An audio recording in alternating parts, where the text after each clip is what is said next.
Jesus was preaching on a mountain, and lots of people from all over Judea and other areas came and followed him and heard to his sermon. Jesus taught people that they should love their enemies and to do good to people that hate them and to bless people that curse them and to pray for people that mistreat them. He preached about love and about caring for others and not to judge people or condemn them, but to forgive people. And basically, he had lots of teachings how we should treat one another. And people were really blessed by this sermon that he shared. After his preaching was done, Jesus went down from the mountains to Capernaum. Now there lived a centurion who had a servant who he valued highly, and this servant was very sick and about to die.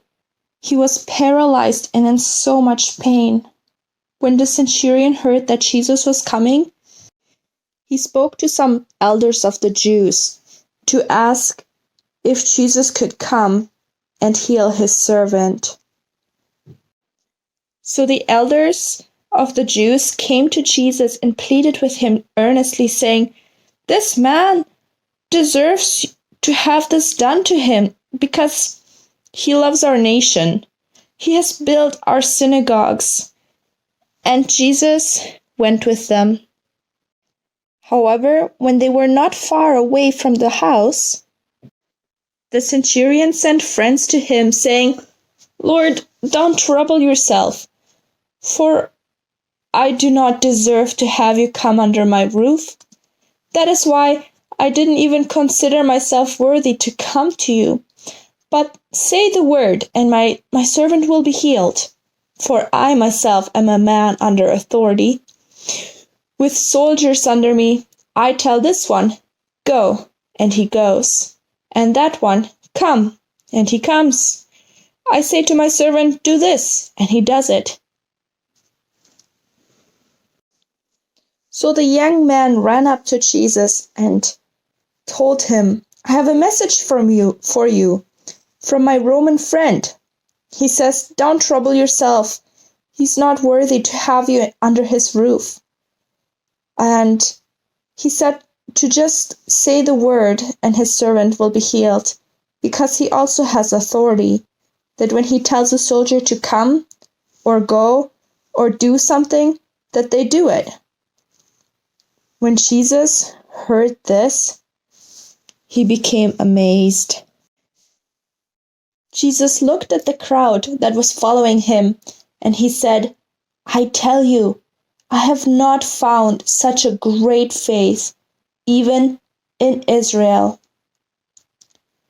Then the man who had been sent returned to the house. And when they arrived, they found that the servant had been made well. Jesus had healed him. Now, kids, something we can learn from this story is the centurion, he was an important person. He had lots of servants and lots of soldiers. He was a man that led the Roman army. And yet, he cared about the people underneath him. He had compassion for his servants. And when one of them was suffering and in great pain, he just wanted that man to be healed. And that's why he reached out for Jesus. A second thing we can learn about the centurion is that he had great faith. So far, everyone brought their sick to Jesus or told Jesus to come into their home so that he could heal their sick. But this man, he trusted that if Jesus just said the word, his servant would be healed. From a distance, that Jesus didn't have to come and be right there. He had great faith, and we can learn from him. And lastly, this centurion, he was a Roman. That means he grew up in a Gentile home, in a pagan home. He didn't grow up believing in the God of Abraham, Isaac, and Jacob. He wasn't taught the things that Jewish people were taught. And yet these Jewish elders told Jesus, this man is worthy to have this healing be done because he built them a synagogue. You know what we can learn? This man, even though he grew up in a pagan home, he was actually seeking God. He must have heard and listened to the Jewish people and what they were teaching and preaching. And that's why he built them a synagogue, so that they can have services together. They can read through scriptures and teach people how they should live their lives. And Jesus, he sees not just the outside of a person, he sees the inside of a person. This man from the outside may have looked like a Gentile, like a Roman man that serves pagan gods. But on the inside, most likely, he was seeking God. And his faith in God was rewarded. His servant was healed. Now, children, if you would like to make a craft, a Roman helmet to wear for yourself, I have attached in the link below a template you can use. So basically, when you go to print, they come out like that. And your job is to get busy and to cut each piece into little pieces like that. So once you've colored them in nice colors, the next step is this part you glue on the back of the circle like that, and then you take these ends here, and where it says glue, add lots of glue to it, and then they go to the bottom of the circle like that.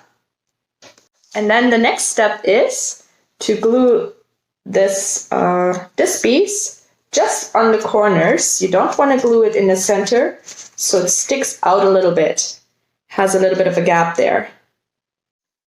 And then finally, you take these strips and you glue them on the end piece on the back of your helmet, like so. Your helmet is almost done. You just need a little string to hold this together like that. And there you have it. You can pretend to play you're a Roman soldier, and I used the acrylic paint for this one. Or you can use coloring crayons. Might be faster to make. And then, yeah, that's the craft.